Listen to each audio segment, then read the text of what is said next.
புரட்சி தலைவருக்கு நானே டப்பிங் பேசிட்டேன். அவருக்கு டப்பிங் பேசின ஒரே ஆள் நானாக தான் இருக்கேன். ஏன்னா குண்டடிப்பட்டதுக்கு அப்புறம் கூட அவர் சொந்த குரல் தான் பேசினாரு. இன்னைக்கு என்னுடைய ஆறுயிர் நண்பன் விஜயகாந்த் நடிக்க வேண்டிய ஒரு கேரக்டர்ல நான் நடிக்கிறதுக்கான வாய்ப்பை கொடுத்த தனஞ்சயன் சாருக்கும் விஜய் மில்டன் அவர்களுக்கு, என்னுடைய டைரக்டருக்கு என்னுடைய மனமார்ந்த நன்றி தெரிவிச்சுக்கிறேன். விஜய் மில்டன் டைரக்டர் அப்படின்னு நான் கோலி சோடா படம் பார்த்துருக்கிறேன். உடனே சரின்னு சொல்லிட்டு, எனக்கு உண்மையிலேயே இது அவர் கேப்டன் நடிக்க வேண்டிய கேரக்டர் தான் நான் நடிக்கிறேன்னு எனக்கு தெரியாது. ஒன்றும் கதையே கேட்கல, விஜய் மில்டன் ஒன்று ஓகேன்னு சொல்லிட்டேன்.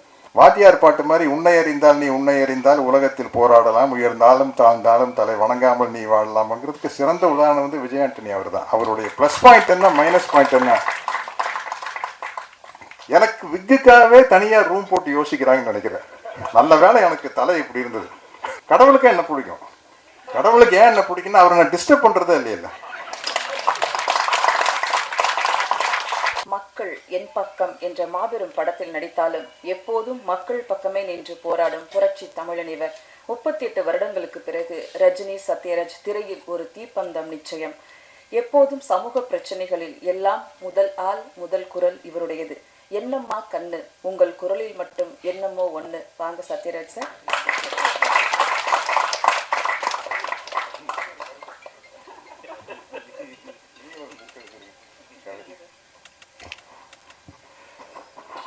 மேடையிலும் மேடைக்கு முன்பும் அமர்ந்திருக்கும் நண்பர்களுக்கு என்னுடைய வணக்கம். ஏன்னா இவங்க எப்படி நண்பர்களோ அதே மாதிரி ஊடகவியலாளர்களும் என்னுடைய நண்பர்கள். சித்ரா சார் சிரிக்கிறார், அந்த அளவுக்கு நெருக்கமான பழக்கம். அதனால தான் அவங்க கரெக்டாக ஞாபகப்படுத்தினாங்க மக்கள் என் பக்கம் டைட்டிலில். சில சமயத்தில் ஒரு மனிதனுக்கு வந்து பெருமைகள் முடிவதில்லை, அலைகள் ஓய்வதில்லை அப்படிங்கிற மாதிரி. ஆக்சுவலாக மக்கள் என் பக்கம் அப்படிங்கிறது புரட்சி தலைவர் எம்ஜிஆருடைய படத்தோட டைட்டில். அவர் சிஎம் ஆகிட்டார், அதனால் நடிக்கல. இப்போ என்கிட்ட இன்னும் செல்ஃபோனில் ஒரிஜினல் தினத்தந்தியில் முழு பக்க விளம்பரம் வந்தது, மக்கள் என் பக்கம்னு அந்த விளம்பரம் என்கிட்ட இருக்குது இன்னும். அப்போ பாலாஜி சார் படத்தில் நடிக்கிறதுக்கு புக்கான அப்போ என்ன டைட்டில் வைக்கலாங்கிறப்போ பாலாஜி சார் வந்து மக்கள் என் பக்கம்னு வைக்கலாம் சத்யராஜ் அப்படின்னு. நான் சொன்னேன், சார் அது வாத்தியார் படம் டைட்டில், அவர் கோச்சுக்கு போகிறாரு, நல்லா இருக்காரு சார் அப்படின்னு. அதுவும் இல்லாமல் அந்த டைட்டில் வைக்கிற அளவுக்கு தகுதி எனக்கு இல்லை சார். மக்கள் என் பக்கம்னா அது ஒன்றே அவருக்கு மட்டும்தான் பொருந்தும். இல்லை அண்ணங்கிட்ட நான் போய் வாங்கிட்டு வந்துடுறேன் டைட்டில். நான் ஜனவரி மாதம் 1ஆம் தேதி ஒவ்வொரு வருஷம் போய் அவர்கிட்ட ஆசீர்வாதம் வாங்கி 100 ரூபா வாங்கிட்டு வருவேன். நான் போய் கேட்டால் கொடுத்துருவார் அப்படின்னு போய் கேட்டிருக்காரு. அப்போ உண்மையிலேயே புரட்சி தலைவருக்கு எனக்கு எந்த பழக்கம் கிடையாது. அதுக்கப்புறம் தான் அவர் கூட பழக்க ஆரம்பிக்கிறேன். யார் ஹீரோன்னு கேட்டார். சத்யராஜ்னு வச்சுக்கங்களேன் அப்படின்ட்டாரு. அப்படி வந்து அவருடைய டைட்டிலில் நடிக்கிற வாய்ப்பு கிடச்சி லூட்டின்னு ஒரு படத்தில் கம்ப்யூட்டர் கிராஃபிக்ஸ் மூலமாக நானும் தலைவரை மீட் பண்ணுற மாதிரி ஒரு சீன் வரும் லூட்டியில். நம்ம துரைசார் படம். அதில் வந்து ஒரிஜினல் படத்தில் வேறு வசனம், இதில் வேறு வசனம் பேசணும் வாத்தியாருக்கு. மயில்சாமி தலைமையில் பல மிமிக்ரி ஆர்டிஸ்ட் வந்து பேசி பாட்டும் ஒன்றும் சரிப்பட்டு வரல ஏவிஎம் கார்டன் தேட்டரில். மயில்சாமி சொன்னாப்புல கரெக்டாக சத்யராஜனை கூப்பிடுங்க, அவர் தான் கரெக்டாக பேசுவார் தலைவருக்கு அப்படின்னு சொல்லி போய் அந்த சீனில் எனக்கு நானே பேசிட்டு புரட்சி தலைவருக்கு நானே டப்பிங் பேசிட்டேன். அவருக்கு டப்பிங் பேசின ஒரே ஆள் நானாக தான் இருக்கேன். ஏன்னா குண்டடிப்பட்டதுக்கு அப்புறம் கூட அவர் சொந்த குரல் தான் பேசினார். நிறைய வித்தியாசம் இருக்குது. காவல்காரனில் பார்த்தீங்கன்னா பாதி படம், முக்கால்வாசி படம் வந்து ஒரிஜினல் வாய்ஸில் இருக்கும், ஒரு 2-3 சீன் தான் வேறு மாதிரி வாய்ஸில் வரும். டப்பிங் பேசினேன். அதே மாதிரி இன்னொரு பெருமை எனக்கு கிடச்சிது. நடிகர் திலகம் சிவாஜி அவர்கள் நடிக்காத கேரக்டரே இல்லை. ஒரு போலீஸ் டிபார்ட்மெண்ட்னாலும் கூட கான்ஸ்டபிள், சப் இன்ஸ்பெக்டர், இன்ஸ்பெக்டர், ஐஜின்னு எல்லா கேரக்டர்லையும் நடிச்சிருப்பார்.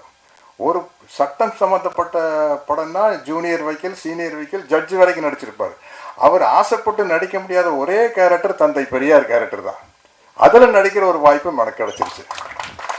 இன்றைக்கி என்னுடைய ஆறுயிர் நண்பன் விஜயகாந்த் நடிக்க வேண்டிய ஒரு கேரக்டரில் நான் நடிக்கிறதுக்கான வாய்ப்பை கொடுத்த தனஞ்சயன் சாருக்கும் விஜய் மில்டன் அவர்களுக்கு, என்னுடைய டைரக்டருக்கு என்னுடைய மனமார்ந்த நன்றி தெரிவிச்சுக்கிறேன்.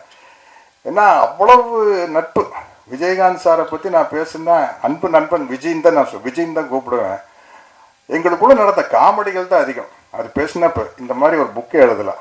அப்போ நீங்கள் அவர் திரையில் வீரமாக பார்த்துருக்கோம், ஒரு புரட்சி கலைஞர். அதை தாண்டி எங்களுக்குள்ளே நடந்த காமெடிகள் வந்து அளவிட முடியாத காமெடி. அதை மட்டுமே ஒரு புக்காக எழுதணும்னு ஆசைப்படுறேன். இந்த படத்தை பொறுத்த வரைக்கும் தனஞ்சயன் சார் என்ன, அந்த குழந்தையே நீங்கள் தான் சார். அவர்கிட்ட பாருங்கள், அவர் முகத்தில் பாருங்கள், அந்த குழந்தையே நீங்கள் தான் சார்ங்கிற ஒரு முகம் வச்சுருப்பார். நம்ம சக்தி சிதம்பரம் வந்து டைரக்டர் சக்தி சிதம்பரம் சொல்லுவார், இந்த அப்பாவியா மூஞ்சி வச்சுட்டு அதுக்கு பேர் முரளி ஃபேஸ் அப்படிம்பார். நம்ம இதயம் முரளி இருக்காருல்ல சார், இந்த முரளி ஃபேஸை வச்சு ஏமாத்தாதீங்க சார். அந்த மாதிரி தனஞ்சயன் சார் வந்து அந்த குழந்தைய நீங்கள் தாங்க சார் மாதிரி ஒரு முகம். அவர் கேட்டாருன்னா கண்டிப்பாக ஒத்துக்கிட்டு தானோ. விஜய் மில்டன் டைரக்டர் அப்படின்னே வந்து நான் கோலி சோடா படம் பார்த்துருக்குறேன். உடனே சரின்னு சொல்லிட்டு, எனக்கு உண்மையிலேயே இது அவர் கேப்டன் நடிக்க வேண்டிய கேரக்டர் தான் நான் நடிக்கிறேன்னு எனக்கு தெரியாது. ஒன்றும் கதையே கேட்கல, விஜய் மில்டன் ஒன்று ஓகேன்னு சொல்லிட்டேன். அப்புறம் எனக்கு வந்து தம்பி விஜய் ஆண்டனி கிட்ட ஒரு ரொம்ப கம்ஃபர்டபுள் ஸ்பேஸ். அவர் கூட நடிக்கிற 3வது படம் இது. சினிமாவை தாண்டி நிறையா விஷயங்கள் விவாதிப்போம். வாத்தியார் பாட்டு மாதிரி உன்னை அறிந்தால் நீ உன்னை அறிந்தால் உலகத்தில் போராடலாம், உயர்ந்தாலும் தாழ்ந்தாலும் தலை வணங்காமல் நீ வாழலாம்ங்கிறதுக்கு சிறந்த உதாரணம் வந்து விஜய் ஆண்டனி அவர் தான். அவருடைய ப்ளஸ் பாயிண்ட் என்ன மைனஸ் பாயிண்ட் என்ன கிளியராக தெரியும். அதுதான் அவருடைய என்ன லைஃப்பில் வந்து அது ரொம்ப முக்கியமான விஷயம். இன்றைக்கி நான் இந்த ட்ரைலரு டீசர் இதெல்லாம் பார்த்ததுக்கப்புறம் உண்மையிலேயே மிரட்டிட்டாரு sir. Music director sir super sir, பிரம்மாண்டம். அதே மாதிரி ஃபோட்டோகிராஃபி என்ன, எனக்கு விக்குக்காகவே தனியாக ரூம் போட்டு யோசிக்கிறாங்கன்னு நினைக்கிறேன். நல்ல வேலை எனக்கு தலை இப்படி இருந்தது, சௌரியமாக போச்சு. முடியோட பிறந்ததுன்னு வச்சுங்களேன், இவ்வளோ வெரைட்டியான கெட்டப் கிடச்சிருக்காது, கட்டப்பாகவே கிடச்சிருக்காது. என்ன கண்டினியூட்டி இருந்திருக்கும் சார். மொட்டை அடிக்கணும் அப்படின்னா சார் 10 படம் கண்டினியூட்டி சார், அதெல்லாம் மொட்டையில் அடிக்க முடியாது சார்ன்னு சொல்லி அந்த கேரக்டரே கிடைக்காம போயிருக்கும். அது இல்லாமல் இருந்ததுன்னா நல்லதாக போச்சு. சில விஷயம் சில மைனஸ் தான் ப்ளஸ்ஸாக இருக்கும். இப்போ எனக்கு கடவுள் நம்பிக்கை இல்லாதனால நிறைய பேர் பேசல, சாருக்கு இல்லை அவருக்காக நாங்கள் வேண்டிக்கிறோம் அப்படிம்பாங்க. கடைசியில் பார்த்தா எனக்காக வேண்டிக்கிட்டது வந்து எக்கச்சக்கமான ஆளுங்க, என்னை தவிர எல்லாரும் வேண்டிக்கிறாங்க. கடவுளுக்கே என்ன பிடிக்கும், கடவுளுக்கு ஏன் என்ன பிடிக்குன்னா அவரை நான் டிஸ்டர்ப் பண்ணுறதே இல்லையில்ல. அப்ளிகேஷனாக போடுறது, ஏன் படம் ஒன்றும். அந்த ஆள் என்ன செய்வார், 2 பேர் எலெக்ஷன் நிற்கிறாங்க, 2 பேர் போய் தேங்காய் பழத்தோடு போய் சாமி நான் தான் ஜெயிக்கணும் அப்படின்னு அந்த ஆள் கன்ஃபியூஸ் ஆகிடுவார். யாரோ ஒருத்தர் தாங்க ஜெயிக்க முடியும், அதுதாங்க இயல்பு. Praying is nothing but dictating God. கடவுளை கடவுள்கிட்ட நீங்கள் கட்டளை இடுறீங்க, எப்படியாச்சும் என் படம் ஓடணும் அப்படின்னா வேண்டுதல். எப்படியாச்சும் என் படம் ஓடணும், 2 ஒன்று தானே, டயலாக் ஒன்று தான். எப்படியாச்சும் என் படம் ஓடணும் அப்படிங்கிறது தான், பாடி லாங்குவேஜ் தான் வேறு. அப்போ கடவுளுக்கு வந்து என்ன கோபம் வரும்னா, டே நீ யாரா என்ன கரெக்ட் பண்ணுறதுக்கு, எனக்கு தெரியாதா உனக்கு என்ன கொடுக்கணும், உனக்கு என்ன நடக்கணுன்ட்டு. அவன் பாரியா சத்யராஜ் பாருங்க, அவன் பாட்டுக்கு போயிட்டே இருக்கான். ஏதாச்சும் நம்மளை டிஸ்டர்ப் பண்ணுறானா,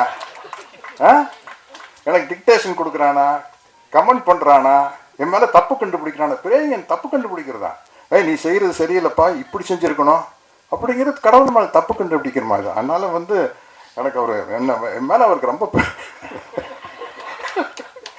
பெரிய இந்த எல்லா படத்தையும் புகழ்கிற மாதிரி இந்த படத்தை புகழ்றேன்னு நினச்சிக்காதீங்க. உண்மையிலேயே உங்களுக்கே தெரியும், இந்த படத்தினுடைய டீசர் தான் ட்ரெய்லர், எனக்கு அதெல்லாமே தெரியுறது இல்லைங்க. என்னமோ காலையில் கிளம்பி போய் டோப்பா தூக்கி தலையில் வச்சு நடிக்க போயிடுது, ஒன்றுமே தெரியுதில்லை. இந்த சஜஷன் சொல்லிட்டு இருப்பாங்க, அது ஒரு காலத்தில் ஆபாவனம் அரவிந்த் ராஜெல்லாம் வந்தோன்னு இன்ஸ்டியூட் பசங்கள்லாம் வந்ததுக்கப்புறம் அப்போ பசங்க ஓவர் த ஷோல்டர் ஷாட் இல்லை ஓஎஸ்எஸ்ன்னு தாய்நாடு நடிக்கல ஓஎஸ்எஸ்னா யாருக்கிட்ட போய் கேட்குன்னு பக்கத்து ஃப்ளோரில் ஏவிஎம்ல விஜயகாந்த் இருந்தார். போய் விஜய் நீங்கள் தான் ஏற்கனவே இங்கே நடிச்சிருக்கீங்களா, அது என்ன ஓஎஸ்எஸ்ன்னு. எனக்கு அப்படித்தாங்க சத்யராஜ், முதல்ல பெரிய கன்ஃபியூஷனுங்க, அது ஒன்றும் இல்லைங்க சஜஷன் ஷாட்டு சத்யராஜ், அதை போய் இவங்க பெரிய பிரச்சனை ஆக்கிட்டாங்க. அந்த மாதிரி இன்னைக்கு சினிமா வந்து மாறிக்கிட்டே இருக்குது, புது புது விஷயங்கள் வந்துட்டு இருக்கு. நான் இன்னும் சினிமாவில் ட்ராவல் ஆகிறதுக்கு காரணம் வந்து மழை பிடிக்காத மனிதன் மாதிரி நான் வந்து ஃபிக்ஸேஷன் பிடிக்காத ஒரு மனிதன். இந்த நேரத்துக்கு எதுவும் அதான் இப்படி கூட சொல்ல, லட்சியம் பிடிக்காத மனிதன். என்ன இப்படி போகிறது, அந்த பக்கம் கதவு இருந்தால் அப்படி போகிறது, அங்கே சேவர் இருந்ததுன்னா லெஃப்டில் கட் பண்ணிப்பாங்க, ஆனால் அங்கே ஒரு கதவு இருக்குப்பா, அப்படி நமக்கு எப்படியோ வெளியில் போனா தான் முக்கியம். அதனால எப்படியோ வாழ்ந்தாகணும் அப்படிங்கிறதா.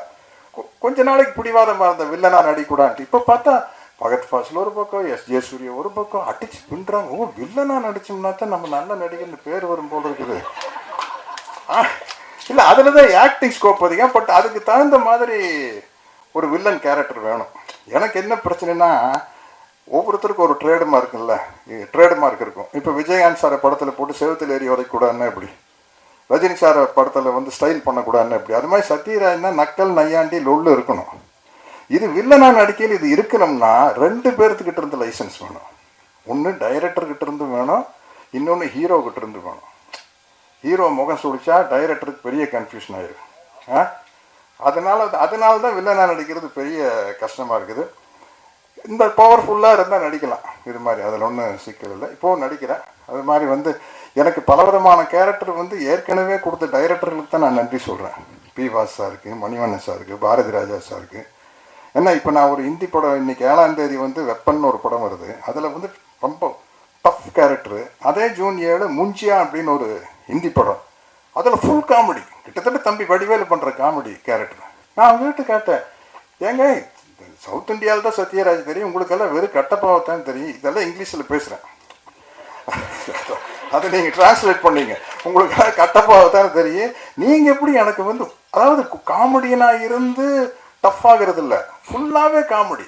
வடிவேலுக்கு பதிலாக நான் நடித்தேன் எப்படி இருக்கேன் அந்த மாதிரி. எப்படிங்க அப்படின்னா அவங்க ஏதோ எப்போ எடுத்து என்னுடைய படத்தில் பாட்டு சார் அதில் பயங்கரமாக காமெடி ஒர்க் அவுட் ஆயிருந்து சார், அதனால தான் அப்படின்னு சொல்லிட்டு பாருங்கள் ஜூன் 7 வருது விஜய் ஆண்டனி சார், ஃபுல்லாகவே காமெடி. ஆமாம், அப்படி பலவிதமாக இல்லை அள்ளி தெளித்த பி வாஸ் அவர்களுக்கும், மணிவண்ணன் அவர்களுக்கும், பாரதி ராஜா அவர்களுக்கும், ஃபாசில் அவர்களுக்கும், ஜோஷி போன்ற இயக்குநர்களுக்கும், குருதனபாலுக்கும், எஸ்பி முத்துராமன் சாருக்கும் நான் நன்றி சொல்லிக்கிறேன். ராஜேஷர் சார் தகடு காக்கி சட்டையெல்லாம் அவர் தான் சொன்னார். இப்படி பல சத்யராஜை காட்டி வச்சனால்தான் இன்னைக்கு விஜய் மில்டன் சார் மாதிரி ஆளுகள்லாம் என்கிட்ட, புது இயக்குநர்கள்லாம் என்கிட்ட வர்றாங்க. அதனால் அவர்களுக்கும் நன்றி கூறி இன்னும் என்னை அரவணைத்து அழைத்து சென்று கொண்டிருக்கும் இந்த இன்றைய திரையுலகத்திற்கும் நன்றி கூறி விடைபெறுகிறேன். வணக்கம்.